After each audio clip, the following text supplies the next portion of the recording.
Hello, faithful viewer. As eagle-eyed viewers may note, the background hasn't changed. It's exactly the same place it was in my last making of video, which means I'm filming them back to back. It doesn't really happen individually, doing it as a block. I should really do 3 together, but I'm too lazy.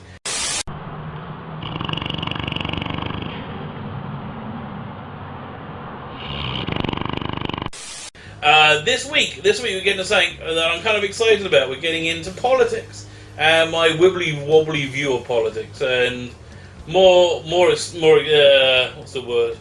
More specifically, the current political climate in the world. I'm sure, like all of you, when Barack Obama became president, he seemed pretty darn cool. He still does seem pretty darn cool. Just a girl with a crush on Obama, blasted with his ray of hope. But it's like this a whole new breed of politician. Somebody who's like completely together and relatable, and kind of like one of us, you know, like a real human being, not like a political robot who should all be rounded up into a field and then set fire to. I think that will probably make the world a better place. The most important thing, I think, for politics is anybody who wants to go into politics should therefore be disqualified to be in politics for their entire life. Anybody who doesn't want to do politics, that is great. They are 100% on the money. Great case in point. If you ever seen the movie Gladiator, who was it? No, I'm trying to think. Ed Harris. That's not his name. The old actor who played the Emperor wants Russell Crowe to be Emperor. Russell Crowe's like, with all my heart, no, sire. And that's what a politician should be like. He should not want to be in politics. That would make for a great politician. Anyway, I digress. So, Barack Obama became president. He is super cool. He was super cool then, he is super cool now. But I've been a bit disappointed with him in general.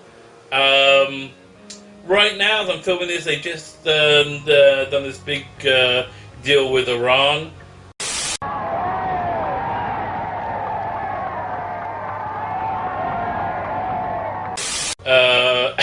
And like, I have never seen anybody do so badly at a negotiation ever.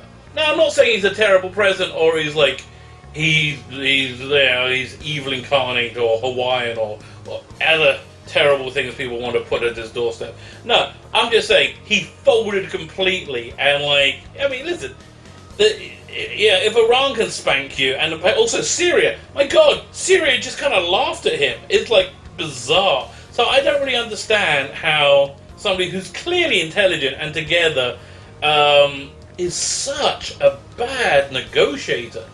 Because clearly he is. You know, if Reagan was president when they're doing this negotiation with Iran, firstly, it wouldn't be a negotiation. They'll be like, this is what it's going to be, and this is what it's going to be, and if you don't like it, we're going to blow you up.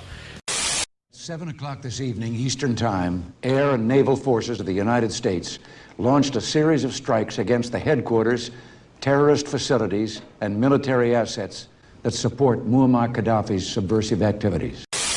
Now, that's good and as bad in many ways, but you know he would have come up better. I think Clinton probably would have come up better. Bush 1 and Bush 2 would have probably done better. Carter probably would have done as bad. Carter was a very weak president, in my opinion. And it's not my opinion.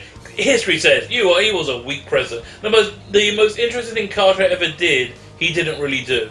In 2000 AD, the comic book I grew up with, he one episode in the Cursed Earth where Judge Dredd was in the lawless outlying areas of outside Mega City 1. He came across Mount Rushmore, and Carter's face had been carved into it as one of his last acts of presidency.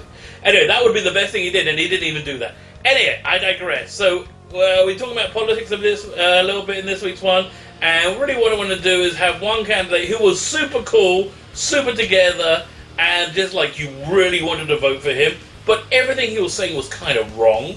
And the other guy who's a little bit nebuch, as my people are apt to say, a little bit nebuch, but really saying a lot of sense.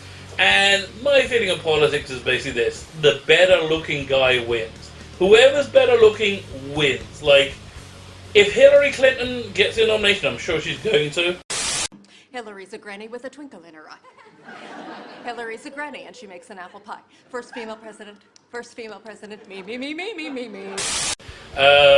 If she does and she loses, oh no, if she does and she wins, I can't imagine how terrible looking her opponent's going to be.